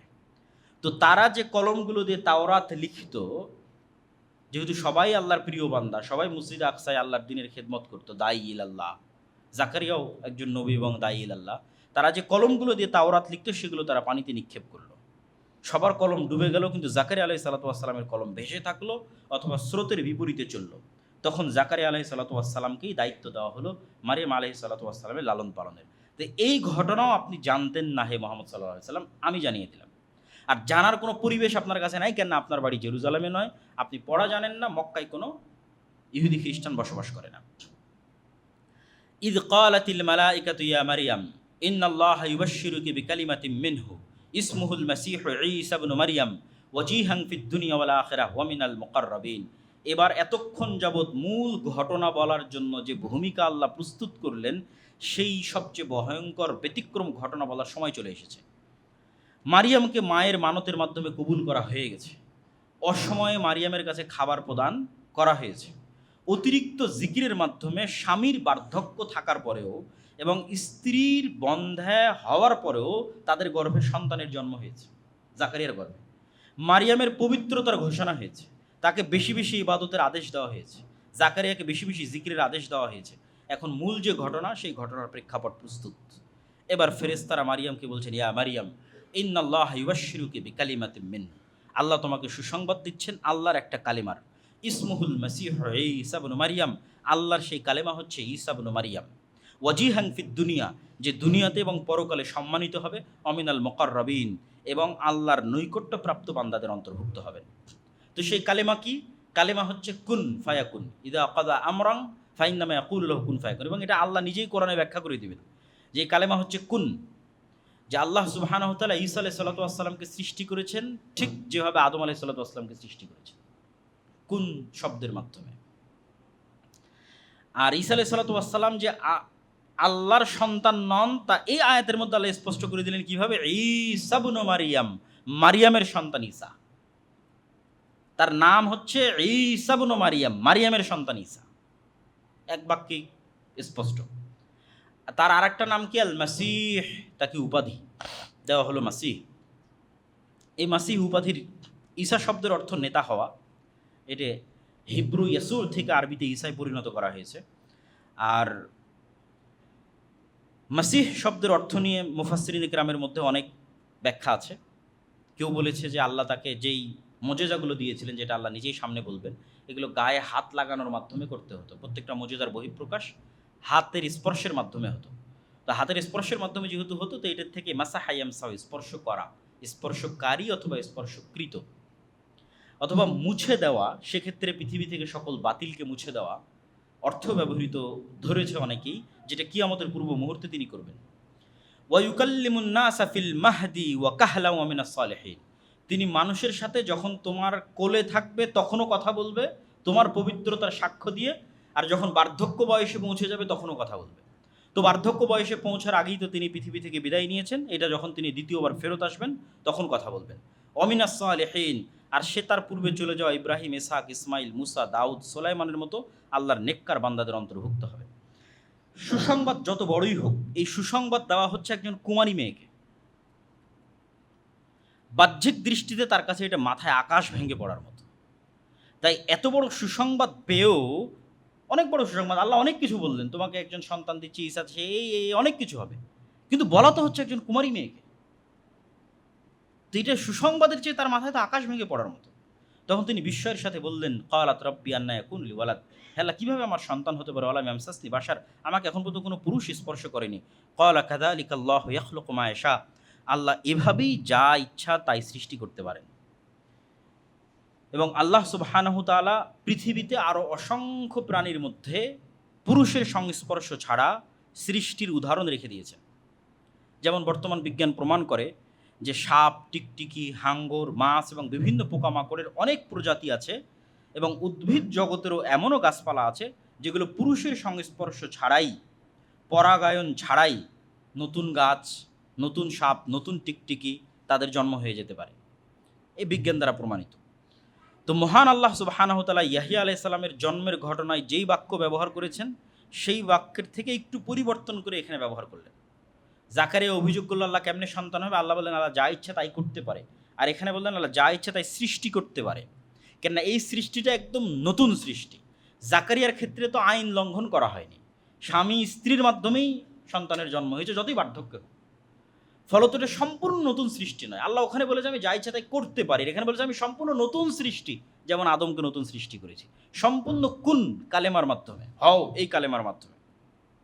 ইদা কদা আমরাং ফাইন্নামা ইয়াকুলু লাহু কুন ফায়াকুন। এবার আল্লাহ নিজেই বলে দিচ্ছেন ওই কালেমাটা কি। আল্লাহ যখনই কোনো কিছু করার, সৃষ্টি করার ইচ্ছা পোষণ করেন, তখন দুনিয়ার যে নিয়ম, এই নিয়মগুলো আল্লাহর নির্ধারিত নিয়ম, আল্লাহ এই নিয়মগুলো সৃষ্টি করেছে। তো এই নিয়মের বাইরে গিয়ে তো আল্লাহ এগুলোকে প্রথম সৃষ্টি করেছে। এখন নয় আমি বীজ প্রথম বপন করতে, তাই বীজ হচ্ছে। প্রথম ধান কিভাবে হয়েছে, কোন বীজ থেকে প্রথম ধান হয়েছে, কোন ডিম থেকে প্রথম মুরগি হয়েছে, ওগুলো সব কুন দিয়ে হয়েছে। তারপরে তো এই নিয়ম আল্লাহ তৈরি করে দিয়েছে যে এর বীজ থেকে এর বীজ, এর বীজ থেকে এর বীজ, এভাবে হতে থাকবে। কিন্তু প্রথম যখন মানুষ হয়েছে কিভাবে হয়েছে, কুন। তো ঠিক তেমন ঈসা আলাইহিস সালাতু ওয়াস সালাম আল্লাহ সুবহানাহু ওয়া তাআলার কুন এই শব্দের ভিত্তিতেই আল্লাহ সুবহানাহু ওয়া তাআলা তাকে সৃষ্টি করেছেন। ইউআল্লিমুহুল কিতাবা ওয়াল হিকমাতা ওয়াত তাওরাত ওয়াল ইনজিল, সে শিক্ষা দিবে মানুষকে কিতাব, হিকমত, তাওরাত এবং ইনজিল, তথা সে নবী হবে। এবং সে শুধু নবী নয়, সে রাসূলও হবে। ও রাসূলান ইলা বানি ইসরাইল, সে বানি ইসরাইলের জন্য রাসূল হবে। এবং সে মানুষকে ডাক দিয়ে বলবে, হে মানুষ শোনো, আল্লাহ আমাকে কি কি মোজেজা দিয়েছে। ইন্নী আখলুকু লাকুম মিনাত তিন কাহাইয়াতি তৈরি, সে একটা মাটির খণ্ড নেবে। এগুলো সব সুসংবাদ ঈসা আলাইহিস সালামের জন্মের আগেই মারিয়ামকে বলা হচ্ছে যে ঈসা এগুলো করবে। সে মানুষকে ডাক দিয়ে বলবে যে এই যে আমি মাটির স্তর হাতে নিলাম এবং এখানে আমি ফু দিব, এই মাটি এখান থেকে পাখি হয়ে আকাশে উড়ে যাবে। ওয়াউবরিউল আকমাহা ওয়াল আবরাস, যে জন্মগত অন্ধ তার চোখে আমি এভাবে বিসমিল্লাহ বলে হাত দিব, বিইজনিল্লাহ, আল্লাহর অনুমতিতে ওর অন্ধত্ব ভালো হয়ে যাবে। যে কুষ্ঠরোগে আক্রান্ত, আমি তার শরীরে হাত দিব বিসমিল্লাহ বলে, ভালো হয়ে যাবে। ওহিল মাউতা বিইজনিল্লাহ, সবচেয়ে আশ্চর্য হচ্ছে আমি একদম মৃত মানুষকেও জীবিত করতে পারবো, ঈসা আলাইহিস সালাতু ওয়াস সালাম বলবেন, এবং তিনি বাস্তবে করেছেন। তো মৃত মানুষকে তিনি বিসমিল্লাহ বলে জীবিত করবেন। ও উনাব্বিউকুম বিমা তাকুলুনা ফি বুয়ুতিকুম ওয়া মা তাদাখিরুন, আর কে আজকে কি খেয়েছে বাড়িতে, আর কার বাড়িতে কি আছে সব বলে দিতে পারবেন। এবং এই পয়েন্টেই মূলত ঈসা আলাইহিস সালামের সাথে তার অনুসারীরা ঠাট্টা করতো। এই পয়েন্টটাতে যখন মুসা আলাইহিস সালাম এগুলো সব মুজিজা দেখালেন, তো মুজিজা দেখে মানুষের অন্তর নরম হয়ে ঈমান আনার কথা। কিন্তু বানু ইসরাঈলের ক্ষেত্রে যেটা বারবার ঘটেছে, বড় বড় মুজিজা দেখেও তাদের অন্তর নরম হয়। তো ঈসা আলাইহিস সালাতু ওয়াস সালামের সাথে তারা এটা ঠাট্টা করতো বারবার। বলেন তো আজকে আমি কি খেয়ে এসেছি, বলেন তো আজকে কি এখনই আমি কি খেয়ে আসলাম, আজকে বলেন দেখে আমার বাড়িতে কি আছে। তো বারবার এই প্রশ্নের মাধ্যমে ঈসা আলাইহিস সালামকে মূলত ঠাট্টা করা হতো। কিন্তু তিনি বলতে পারতেন, কিন্তু এটা বলতে পারাটা তো মূল উদ্দেশ্য নয়। মূল উদ্দেশ্য তোমরা আমাকে নবী হিসেবে মানো এবং আল্লাহর আনুগত্য করো। কিন্তু ওইটার জন্য বারবার এসে বলতে থাকা, এটাই হচ্ছে নবীকে অস্বীকার করার শুরু। ওয়া মুসাদ্দিকাল লিমা বাইনা ইয়াদাইয়া মিনাত তাওরাতি ওয়া লিউহিল্লা লাকুম বা'দাল্লাযী হুররিমা আলাইকুম ওয়া জি'তুকুম বিআয়াতিন মির রাব্বিকুম ফাত্তাকুল্লাহ ওয়া আতিউন। আর আমি নতুন কোনো দাওয়াত নিয়ে আসিনি। মূসা আলাইহিস সালাতু ওয়াস সালাম যে দাওয়াত দিয়ে গেছে তাওরাতের মাধ্যমে, ওইটারই সত্যায়ন করতে এসেছি। একই কথা মুহাম্মদ সাল্লাল্লাহু আলাইহি ওয়াসাল্লাম বলেছে, আমি নতুন কোনো দাওয়াত নিয়ে আসিনি। তোমাদের কাছে ঈসা আলাইহিস সালাম যে দাওয়াত দিয়ে গেছে ইনজিলে, মূসা যে দাওয়াত দিয়ে গেছে তাওরাতে, ওটাই নিয়ে এসেছে। এটাই ঈসা আলাইহিস সালাম বলতেছে যে আমি নতুন কোনো দাওয়াত নিয়ে আসিনি, তাওরাতে যেটা আছে ওটাই। ওয়ালিউহিল্লা লাকুম বা'দাল্লাযী হুররিমা আলাইকুম, তবে তোমাদের আমলের কারণে আল্লাহ কিছু কিছু জিনিস তোমাদের উপর হারাম করে দিয়েছিলেন। ওই জিনিসগুলো আসলে হারাম হওয়ার যোগ্য নয় বা আল্লাহর বিধানে হারাম নয়, কিন্তু তোমাদের কারণে স্পেশালি হারাম করা হয়েছিল। ওগুলো আমি কিছু কিছু তোমাদের জন্য হালাল করে দেবো। যেমন উটের গোস্ত, চর্বি, এগুলো বানু ইসরায়েলের জন্য শাস্তিস্বরূপ হারাম ছিল। ইন্না রব্বি ওয়া রব্বুকুম ফা'বুদুহু হাযা সিরাতুম মুস্তাকিম, এটাও ঈসা আলাইহিস সালামের কথা। আমি আর তোমরা তোমাদের সবার প্রতিপালক আল্লাহ, অতএব ইবাদত হবে আল্লাহর। এটা কেন বলা হচ্ছে? এত এত এত এত মুজিজা থাকার পরও ঈসা আলাইহিস সালাম কি ইবাদতের যোগ্য? অলৌকিক জন্ম থেকে শুরু, মায়ের কোলে কথা বললেন, অলৌকিকভাবে জন্ম নিলেন, তার মায়ের কাছে অলৌকিকভাবে খাবার আসতো, জীবিতকে মৃত করলেন, মাটি থেকে উড়ন্ত পাখি তৈরি করলেন, সবার অসুস্থতা ভালো করে দিলেন, পুরো জীবনটাই অলৌকিকতায় ভরপুর। আবার জীবিত অবস্থায় আকাশে উঠে যাবেন। তাই এত অলৌকিকত্বের পরেও কি তিনি ইবাদতের যোগ্য? তখন উনি নিজেই বলছেন, ইন্নাল্লাহ রব্বি ওয়া রব্বুকুম, নিশ্চয় আল্লাহ আমার রব এবং তোমাদের রব, আমি আল্লাহরই বান্দা। অতএব তোমরা আমার নয়, আল্লাহরই ইবাদত করো। হাদা সিরাতুম মুস্তাকিম, আর এটাই হচ্ছে অতীত থেকে যুগ যুগ থেকে চলে আসা নবীদের দাওয়াত। একটা কথাই, রব্বি ওয়া রব্বুকুম ফা'বুদুল্লাহ, সেটা তোমরা আল্লাহর ইবাদত করো। ফালাম্মা হাসসা ঈসা মিনহুমুল কুফরা ক্বালা মান আনসারি ইলাল্লাহ, এই যে বললাম যে তিনি এতগুলো মুজিজা দেখালেন, তো এই মুজিজা অন্যগুলো তো মোটামুটি মানুষের কাজে লাগে, কিন্তু ওই যে একটা মুজিজা যেটা মানুষ অপব্যবহার করা শুরু করলো, বলেন দেখি এখন কি খেয়ে আসলাম, বলেন দেখি আজকে আমার বাড়িতে কি আছে, এই আচরণে ঈসা ইসলাম কষ্ট পেলেন এবং তিনি বুঝতে পারলেন যে মানুষ তার উপর ঈমান আনবে না, বরং কুফরি করবে, তাকে অস্বীকার করবে। তখন তিনি বললেন, একে তো মানুষ তার মাকে অপবাদ দিচ্ছে, ওই একটা অপবাদের বোঝা তো তার ব্রেনে মেন্টালি প্রেশার হিসেবে আছেই, বাকি এত মজুজা দেখার পরও মানুষ তার উপর ঈমান আনতেছে না। মান আনসারি ইলাল্লাহ, হে আমার জাতি, বলো তোমাদের মধ্যে কে খালেসভাবে আমার সহযোগিতা করবে আল্লাহর সন্তুষ্টির জন্য। আনসারুল্লাহ, আল্লাহর সহযোগী হবে, আল্লাহর সন্তুষ্টির জন্য আমাকে সহযোগিতা করবে কে? ক্বাল আল হাওয়ারিয়ুনা, হাওয়ারিরা বলল, যারা সাদা রঙের অধিকারী। তো শাব্দিক অর্থ হচ্ছে সাদা রঙের অধিকারী। কি সাদা রং? মুফাসসিরিন ইকরাম লিখেছেন তারা সাদা জামা পরতো এই কারণে, কেউ লিখেছেন তারা ধোপা ছিল, কাপড়কে ময়লা থেকে সাদা করতো এই কারণে, কেউ বলে লিখেছেন তাদের অন্তর সাদা ধবধবে ছিল, পরিষ্কার, নিষ্কলুষ হৃদয়, পবিত্র হৃদয়। তো 12 জন হাওয়ারি বলল, নাহনু আনসারুল্লাহ, আমরা আল্লাহর সন্তুষ্টির জন্য আপনার এই দিনের দাওয়াত কবুল করলাম, আপনার উপর ঈমান আনলাম, ওয়াশহাদ বিআন্না মুসলিমুন। যদিও প্রথম ঈমান এনেছে জাকারিয়া আলাইহিস সালাতু ওয়াস সালাম, প্রথম ঈমান এনেছে ইয়াহইয়া আলাইহিস সালাতু ওয়াস সালাম, এবং ইয়াহইয়া এবং ঈসা আলাইহিস সালাতু ওয়াস সালাম তারা একই সাথেই তৎকালীন পৃথিবীতে দাওয়াতি কাজ করতেন, 2-3-4 বছরের ছোট বড়। ইয়াহইয়া আলাইহিস সালাতু ওয়াস সালাম 3-4 বছরের বড়, আর ঈসা আলাইহিস সালাতু ওয়াস সালাম 3-4 বছরের ছোট। ওয়ামাকারু ওয়ামাকারাল্লাহ ওয়াল্লাহু খায়রুল মাকিরিন, ইহুদিরাও ষড়যন্ত্র করলো আর আল্লাহও তাদের বিরুদ্ধে পাল্টা ষড়যন্ত্র করলেন। আর আল্লাহ যদি পাল্টা ষড়যন্ত্র করেন সেটাকে আর কেউ বাধা দিতে পারে না। তো কি হলো? এই আয়াতের ব্যাখ্যা কি, এই ধারাবাহিকতায় আয়াত কেন আসলো? তো ঈসা আলাইহিস সালাতু ওয়াস সালাম এবং হাওয়ারিরা মিলে এবং ইয়াহইয়া আলাইহিস সালাতু ওয়াস সালাম মিলে জেরুজালেম, ফিলিস্তিন এবং সিরিয়ার মাটিতে যে তাওহীদের দাওয়াত দেওয়া শুরু করলেন, আর উনি যে সবসময় মুজিজাগুলো দেখাতেন, ধীরে ধীরে এই 12 জন দিয়ে শুরু, ইয়াহইয়া দিয়ে শুরু, ধীরে ধীরে তার অনুসারীর সংখ্যা বাড়তেই লাগলো। এবং যখন তার অনুসারীর সংখ্যা বাড়তে লাগলো, তখন ভণ্ড ইহুদি ধর্মীয় নেতা যারা ছিল তাদের মুখোশ উন্মোচিত হতে লাগলো। হিংসার বশবর্তী হয়ে ইহুদিরা তো আগে থেকে তার মায়ের নামে মিথ্যা অপবাদ রটাতো, তারা তার সাথেও শত্রুতার সর্বোচ্চ শিখরে পৌঁছে গেল। এবং কোনো কিছুতেই যখন ঈসা আলাইহিস সালামের দাওয়াত থামানো সম্ভব হচ্ছিল না, তখন রোমান শাসকের সহযোগিতা নিয়ে ঈসা আলাইহিস সালামকে এবং ইয়াহইয়া আলাইহিস সালামকে, দুইজনকে হত্যার ষড়যন্ত্র করা হলো। এবং ইতিহাস বলে যে তিনজনকেই, মানে ইহুদি খ্রিস্টানদের দাবি অনুযায়ী তিনজনকে হত্যা করা হয়েছে। জাকারিয়াকেও হত্যা করা হয়েছে, ইয়াহইয়াকেও হত্যা করা হয়েছে, ঈসা আলাইহিস সালামকে হত্যা করা হয়েছে। ইসলাম এসে বলল যে ঈসা আলাইহিস সালাম নিহত হননি, 500 বছর পরে এসে বলল ঈসা আলাইহিস সালামকে আল্লাহ উঠিয়ে নিয়েছে। কিন্তু জাকারিয়া এবং ইয়াহইয়া আলাইহিস সালামের বিষয়ে ইতিহাসে মোটামুটি প্রসিদ্ধ যে তাদেরকে ইহুদিরা সাকসেসফুলি হত্যা করেছে। এবং দুইজনেরই হত্যার জন্য ভিন্ন ভিন্ন ঘটনা প্রচলিত আছে, সত্য মিথ্যা আল্লাহ ভালো জানে। জাকারিয়া আলাইহিস সালামের জন্য প্রচলিত আছে তিনি একটা গাছের মধ্যে আশ্রয় নিয়েছিলেন, পুরো গাছ করাত দিয়ে কেটে ফেলা হয়েছিল এবং তিনিও সেখানে নিহত হয়েছিলেন। আর ইয়াহইয়া আলাইহিস সালামের ক্ষেত্রে প্রসিদ্ধ আছে যে তৎকালীন বাদশাহ এক অবৈধ সম্পর্কে লিপ্ত ছিল, যেটা তাওরাত অনুযায়ী, ইনজিল অনুযায়ী হারাম। তো বাদশাহ চাচ্ছিল যে তার এই কাজকে ধর্মীয় নেতারা বৈধতা দিক। তো ধর্মীয় নেতাদের মধ্যে ইয়াহিয়া আলাইহিস সালাতু ওয়াস সালাম এই কাজের বৈধতা না দিয়ে সেটাকে ওপেন হারাম ঘোষণা করলেন। এবং ইয়াহিয়া আলাইহিস সালামের এই হারাম ঘোষণার কারণে তার ভিতরে এবং তার যেই মেয়ের সাথে তার অবৈধ সম্পর্ক ছিল তাদের ভিতরে একটা ক্ষোভ বিরাজ করলো যে যে আমাদের বিরুদ্ধে এই ফতোয়া দিচ্ছে এর প্রতিশোধ আমরা নিবই। তো ফলো ওই মেয়ে বাদশার কাছে চাইলো যে তুমি যদি আমাকে সন্তুষ্ট করতে চাও তাহলে ইয়াহিয়ার মাথা চাই, কাটা মাথা। তখন বাদশাহ তার সেই প্রেমিকাকে সন্তুষ্ট করার জন্য ইয়াহিয়া আলাইহিস সালাতু ওয়াস সালামের কর্তনকৃত মাথা সেখানে উপস্থিত করেছিল, তথা ইয়াহিয়া আলাইহিস সালামকে হত্যা করেছিল।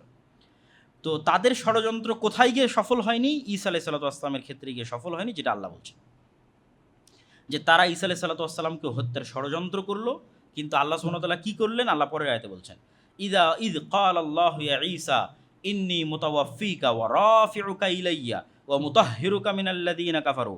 ঈসা, আমি তোমাকে ঘুমের মধ্যে ঘুমন্ত অবস্থায় আসমানে উঠিয়ে নেব, রাফিউকা ইলাইয়া, আমার কাছে উঠিয়ে নেব, ওয়া মুতাহহিরুকা, আর তোমাকে আমি পবিত্র করব যা যা অপবাদ তোমার মায়ের নামে দেওয়া হয়েছে আর মানুষ তোমাকে যা অপবাদ দিয়েছে এগুলো সব কিছু থেকে তোমাকে পবিত্র করে দেব।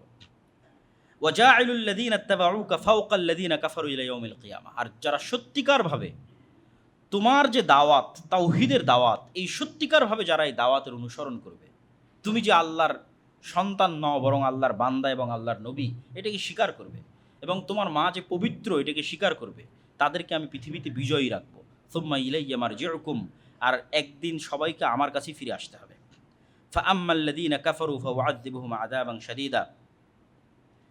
আচ্ছা, এরপরের 2-3 আয়াত গ্যাপ দিয়ে আল্লাহ সুবহানাহু ওয়া তাআলা বলছেন, ইন্না মাসালা ঈসা ইনদাল্লাহ কামাসালি আদম খালাকাহু মিন তুরাবিন সুম্মা ক্বালা লাহু কুন ফায়াকুন। যে কথা আমি আগে বলে এসেছি ওই কথাই আল্লাহ সুবহানাহু ওয়া তাআলা এখানে আরও স্পষ্ট করে বললেন যে দেখো, তোমাদের কাছে ঈসার সৃষ্টি অনেক আশ্চর্যের মতো মনে হতে পারে, কিন্তু ইন্না মাসালা ঈসা ইনদাল্লাহ, আল্লাহর নিকটে ঈসার সৃষ্টি তো আদমের সৃষ্টির চেয়ে বেশি কিছু নয়। ইন্না মাসালা ঈসা ইনদাল্লাহ কামাসালি আদম, আদমকে আল্লাহ যেমন সৃষ্টি করেছে বরং তার চেয়ে কম। আদমকে তো বাপ মা ছাড়াই সৃষ্টি করেছে, আর ঈসাকে তো অন্তত মা ছিল, তো তার চেয়ে কম। খালাকাহু মিন তুরাব, আদমকে সরাসরি মাটি থেকে সৃষ্টি করেছে, কোনো বাপ নাই মা নাই কিচ্ছু নাই। কী দিয়ে সৃষ্টি করেছে? কুন ফায়াকুন, হাও হয়ে যাও, এটা দিয়ে সৃষ্টি করেছে। তাহলে তোমাদের কাছে আশ্চর্য মনে হতে পারে, কিন্তু আল্লাহ সুবহানাহু ওয়া তাআলার কাছে আশ্চর্য নয়। আর এটাই আল হাক্কু মির রাব্বিকা ফালা তাকুম মিনাল মুমতারিন। আর এই যে আমি বলছি যে ঈসা আল্লাহর সন্তান নন, বরং ঈসা আলাইহিস সালাতু ওয়াস সালাম ওই রকমই যেমন আল্লাহ আদমকে সৃষ্টি করেছেন, এটাই সত্য। এটা নিয়ে যেন হে মুহাম্মদ সাল্লাল্লাহু আলাইহি ওয়াসাল্লাম আপনার অন্তরেও সন্দেহ না থাকে, এটা সরাসরি মুহাম্মদ সাল্লাল্লাহু আলাইহি ওয়াসাল্লামকে বলা হচ্ছে। আর যদি মানুষ আপনার সাথে এটা নিয়ে বেশি তর্ক বিতর্ক করে, খ্রিস্টানরা পরের আয়াতে, ফামান হাজ্জাকা ফীহি মিন বাদি মা জাআকা মিনাল ইলম, এই সত্য কথা বলে দেওয়ার পরেও যদি খ্রিস্টানরা আপনার সাথে বেশি তর্ক বিতর্ক করে, এই আয়াত তখন অবতীর্ণ হচ্ছিল যখন নাজরান থেকে একদল খ্রিস্টান আসছিল এবং তারা ঈসা আলাইহিস সালামের জন্ম সম্পর্কে এবং ঈসা আলাইহিস সালাম সম্পর্কে ইসলামের আকীদা কি সেটা জানতে চায়। তো যদি এরপরও বেশি তর্ক বিতর্ক করে তাহলে আপনি ওপেন চ্যালেঞ্জে চলে যান। চ্যালেঞ্জ কীভাবে দিবেন? নাদউ আবনাআনা ওয়া আবনাআকুম, এই খ্রিস্টানরা আসো, তোমাদের ছেলে মেয়ে, তোমাদের বাড়ির স্ত্রী পুত্র সব, ওয়ানিসাআনা ওয়ানিসাআকুম, আমাদের ছেলে মেয়ে আর আমাদের বাড়ির স্ত্রী পুত্র সব। কোথায় যাব? আমরা খোলা মাঠে যাব। সুম্মা নাবতাহিল ফানাজআল লা'নাতাল্লাহি আলাল কাযিবিন, তারপর আমরা মুবাহালা করব যে কে সত্য, ঈসা আল্লাহর সন্তান না ঈসা আল্লাহর বান্দা। আমি মুহাম্মদ বলছি ঈসা আল্লাহর বান্দা, যেমন আদমকে সৃষ্টি করেছে ঈসা আলাইহিস সালাতু ওয়াস সালাম। আর তোমরা যদি বলো ঈসা আল্লাহর সন্তান, তাহলে চলো আল্লাহর অভিশাপ মিথ্যুকদের উপর বর্ষিত। তো আল্লাহ সুবহানাহু ওয়া তাআলা বলতে বলতে বলতে বলতে এই সর্বোচ্চ যে চ্যালেঞ্জ সেটাও জানিয়ে দিলেন মুহাম্মদ সাল্লাল্লাহু আলাইহি ওয়াসাল্লামের মাধ্যমে। এবার এই আয়াত যখন আল্লাহ অবতীর্ণ করলেন, তখন নাজরানের প্রতিনিধি দল নবম হিজরিতে মুহাম্মদ সাল্লাল্লাহু আলাইহি ওয়াসাল্লামের কাছে মদিনাতেই আছে। মুহাম্মদ সাল্লাল্লাহু আলাইহি ওয়াসাল্লাম আলীকে বললেন, ফাতেমাকে বললেন, আর যারা ছিল সবাইকে বললেন চলো বের হই, আল্লাহ আদেশ দিয়েছে মুবাহালার জন্য। এবং তাদেরকেও বললেন যে চলো তোমরাও তোমাদের ছেলে মেয়ে স্ত্রী পুত্র নিয়ে চলো আমরা মুবাহালা করি। তখন নাজরানিরা নাজরানি খ্রিস্টানরা পরস্পর পরামর্শ করলো যে পৃথিবীতে যদি সত্য নবীর বিরুদ্ধে দাঁড়ানো হয় এবং সত্য নবীর দোয়া অভিশাপ হিসেবে যদি ফিরে আসে, তাহলে ওই জাতির ধ্বংস ছাড়ার কোনো রাস্তা নেই। তো যদি মোহাম্মদ সত্য নবী হয় আর যদি মোহাম্মদের দোয়া রব্বুল আলমিনের কাছে সত্য হিসেবে আমাদের উপর অভিশাপ হিসেবে ফিরে আসে, তাহলে আমাদের ধ্বংস ছাড়া কোনো রাস্তা নেই, ওদের মোবাহালা করার দরকার নেই। তখন তারা আর মুহাম্মদ সাল্লাল্লাহু আলাইহি ওয়াসাল্লামের সাথে মোবাহালায় অংশগ্রহণ করেনি। ইন্না হাযা লাহুল কাসাসুল হক ওয়া মা মিন ইলাহিন ইল্লাল্লাহ ওয়া ইন্নাল্লাহা লাহুল আজিজুল হাকিম। আর এতক্ষণ যে কিসসা আমরা বললাম এগুলো সত্য ঘটনা, আল্লাহ সুবহানাহু ওয়া তাআলা ব্যতীত কোনো ইলাহ নেই, আর তিনি আজিজ পরাক্রমশালী, যা ইচ্ছা তাই করতে পারেন, আর হাকিম তিনি প্রজ্ঞাময়, কখন কোনটা কিভাবে করতে হবে খুব ভালোভাবে জানেন। তো আমাদের সময় সংক্ষিপ্ত, এই জন্য আমরা সূরা মারিয়ামের যে অংশটুকু বাকি থাকলো মারিয়াম আলাইহিস সালাম সম্পর্কে সেটা বলতে পারলাম না। তবে একটা কথা না বললেই, আজকের বক্তব্যের মধ্যে একটা কথা প্রাসঙ্গিক, যেটা না বললেই নয়, সেটা বলে শেষ করব। এই পুরো ঘটনা থেকে আমরা কি শিখলাম? এই পুরো ঘটনা থেকে আমরা ইয়াহইয়া আলাইহিস সালামের জন্ম, জাকারিয়া আলাইহিস সালামের জন্ম, তারপর আলাইহিস সালামের সন্তান ঈসা আলাইহিস সালামের জন্ম, সবগুলো থেকে যেটা শেখা গেল সেটা হচ্ছে মানুষের সম্মান এবং মর্যাদা, জিকির আজকার, সকাল সন্ধ্যার তাসবিহ, সালাত, এবং ওই সূরা মারিয়াম যদি তেলাওয়াত করতাম ওখানেও দেখতেন যে ঈসা আলাইহিস সালাম কি বলছেন। এবং আল্লাহর নবীর একটা হাদিস আছে যে একদিন জাকারিয়া এবং ইয়াহইয়া আলাইহিস সালাম মসজিদে আকসায় সব বানু ইসরায়েলকে ডাক দিয়ে বললেন তোমাদের জন্য 5টা উপদেশ, এবং ওখানেও সালাত এবং জিকির আজকারের কথা আছে এবং জাকাতের কথা আছে। এগুলো বিস্তারিত আজকে বলতে পারলাম না, তবে একটা জরুরি কথা যেটা বলতেই হবে, যে এই যে চলমান যে বিশ্বকাপ, এবং এই বিশ্বকাপে মানুষের বিভিন্ন প্লেয়ারের প্রতি যে ভালোবাসা, এটা নিয়ে চিন্তা করতেছিলাম, যেহেতু এটা নিয়ে ইদানিং অনেক আলোচনা সমালোচনা হচ্ছে। এটার উপর 3-4টা আয়াত সূরা বাকারা থেকে আপনাদের সামনে একটু পড়ে শোনা এবং পড়ে শুনে বক্তব্য শেষ করব। যে অনেকে এরকমও লিখেছে যে সে যদি মেসির সাথে জাহান্নামে থাকা লাগে তবুও সে খুশি। নাউজুবিল্লাহি মিন যালিক। তো আল্লাহ সুবহানাহু ওয়া তাআলা কি বলছেন কোরআন মাজিদে? ওয়া মিনান নাসি মান ইয়াত্তাখিযু মিন দুনিল্লাহ। মানুষের মধ্যে এমনও মানুষ আছে যারা আল্লাহ ব্যতীত অন্য কাউকে এত বেশি ভালোবাসে যতটা আসলে আল্লাহকে ভালোবাসা উচিত। সূরা বাকারা 164 থেকে 167 নম্বর আয়াত হুবহু অনুবাদ করব। যে মানুষের মধ্যে এমনও মানুষ আছে যারা আল্লাহ ব্যতীত অন্য কাউকে এত ভালোবাসে কাহুব্বিল্লাহ, যেটা আসলে আল্লাহকে ভালোবাসা উচিত। ওয়াল্লাযীনা আমানু আশাদ্দু হুব্বান লিল্লাহ, আর যারা ঈমান আনয়ন করেছে তারা সবচেয়ে বেশি ভালোবাসে রব্বুল আলামিনকে, আল্লাহকে। ওয়ালাউ ইয়ারাল্লাযীনা যালামু ইয ইয়ারাউনাল আযাবা আন্নাল কুওয়াতা লিল্লাহি জামিআ, যেই দিন আল্লাহর আযাব নেমে আসবে পৃথিবীতে অথবা কিয়ামতের মাঠে, সেই দিন এই সমস্ত জালেম, পাপাচারী, পাপিষ্ঠরা দেখতে পাবে যে আন্নাল কুওয়াতা লিল্লাহি জামিআ, সব ক্ষমতার মালিক আল্লাহ। যেই দিন এটা তাদের সামনে পরিষ্কার এবং স্পষ্ট হয়ে যাবে যে সকল ক্ষমতার মালিক আল্লাহ, ও আন্নাল্লাহা শাদীদুল আযাব, আর আল্লাহ যদি শাস্তি দিতে চান খুবই ভয়ঙ্কর শাস্তি দিতে পারেন, সেদিন কি হবে জানো? ইয তাবাররা আল্লাযীনা তুবিউ মিনাল্লাযীনা ইত্তাবাউ, সেই দিন অবস্থার ভয়াবহতায় মানুষ যাদের ফ্যান ফলোয়ার ছিল, মানুষ যাদেরকে ভালোবাসতো জান এবং প্রাণ দিয়ে, ওই সমস্ত যারা আমরা যেটা বলি ভাইরাল বলেন অথবা খুবই জনপ্রিয় বলেন, তো সেই জনপ্রিয় ভাইরাল অথবা যেটাই বলেন, যাদের মানুষ ব্যাপকভাবে ফ্যান ফলোয়ার ছিল, তারা যখন অবস্থার ভয়াবহতা দেখবে তখন তারা কি করবে? এদের থেকে নিজেদের সম্পর্ককে ছিন্ন করে নেবে। তো আমি তো জানি না এই কে। যখন অবস্থার ভয়াবহতা এতটা হবে, সেই দিন তাদের অনুসারীদের থেকে সম্পর্ক ছিন্ন করে নেবে। তা আমি যদি বাস্তব উদাহরণ বলি, মেসি বলবো আমি তো জানি না এই কে, যে বলছে যে আমি জাহান্নামেও থাকতে চাই। আল্লাহ বলছেন ইয তাবাররা আল্লাযীনা তুবিউ মিনাল্লাযীনা ইত্তাবাউ, যাদের ফ্যান ফলোয়ার, ওরা ওদের ফ্যান ফলোয়ার থেকে সম্পর্ক ছিন্ন করে নেবে অবস্থার ভয়াবহতায়। ওরা আউল আযাব, আযাব দেখে এত হতবিহ্বল হয়ে যাবে যে তাকাত্তাআতিল আসবাব, দুনিয়ার সকল উপায় এবং মাধ্যম ওই দিন ছিন্ন হয়ে যাবে। ওয়াকাল আল্লাযীনা ইত্তাবাউ, ওই দিন যখন ওরা বলবে যে কই আমি তো চিনি নাই কে, যে এত ভালোবাসা প্রকাশ করতেছে, আজীবন সেই গেঞ্জি গায়ে দিয়ে থেকেছে, বলেছে না আমি যেখানে হোক তার সাথে থাকতে চাই, যেতে চাই, তখন ওর গুরুই যখন বলবে যে আমি তো চিনি নাই কে, হুইজ হি, কে সে, জানি নাই কে, কই থেকে আসলো, আমি তো বলিনি আমার অনুসরণ করতে, আমাকে মানতে। তখন কি হবে? যখন এরকম ছ্যাঁকা খাবে, মানে একদম খাঁটি বাংলায় বললে যখন এই ছ্যাঁকাটা খাবে, তখন এবার ফ্যান ফলোয়াররা বলবে লা ওয়ান্না লানা কাররাতাং ফানাতাবাররা মিনহুম কামা তাবাররাউ মিন্না, রে যদি দুনিয়াতে যাওয়ার সুযোগ পেতাম তাহলে আজকে যেভাবে সে বলল কে, একে তো আমি চিনি না, দুনিয়াতে ওকে গিয়ে বলে আসতাম আরে তুই কে, আমি তোকে চিনি না। আবার যদি দুনিয়াতে যাওয়ার সুযোগ পেতাম তাহলে আমিও একটু এরকম সম্পর্ক ছিন্ন করতাম যে ও কে আমি চিনি না, কেন আজ কিয়ামতের মাঠেও বলতেছে এ কে, আমি তাকে চিনি না। তাহলে যদি আবার কিয়ামতের মাঠে ফিরে যাওয়ার সুযোগ হতো, দুনিয়াতে আর যাওয়ার ফিরে যাওয়ার সুযোগ হতো, তাহলে আমরাও একটু চেষ্টা করতাম এই সমস্ত জনপ্রিয় ব্যক্তিদের থেকে একটু নিজের সম্পর্কটা ছিন্ন করে নিতে, দেখাতে একটু তাদের মুখের উপর যে আমি চিনি না তুমি কে। এখন কিয়ামতের মাঠে সে বলতেছে যে সে চিনে না আমি কে। কাযালিকা ইউরিহিমুল্লাহু আমালহুম হাসারাতিন আলাইহিম ওয়া মা হুম বিখারিজিন মিনান নার, এইভাবেই আল্লাহ কিয়ামতের মাঠে মানুষের আমলকে তার সামনে আফসোস করে তুলে ধরবেন এবং পেশ করবেন। আল্লাহ সুবহানাহু ওয়া তাআলা আমাদের হেফাজত করুক, আল্লাহুম্মা আমিন।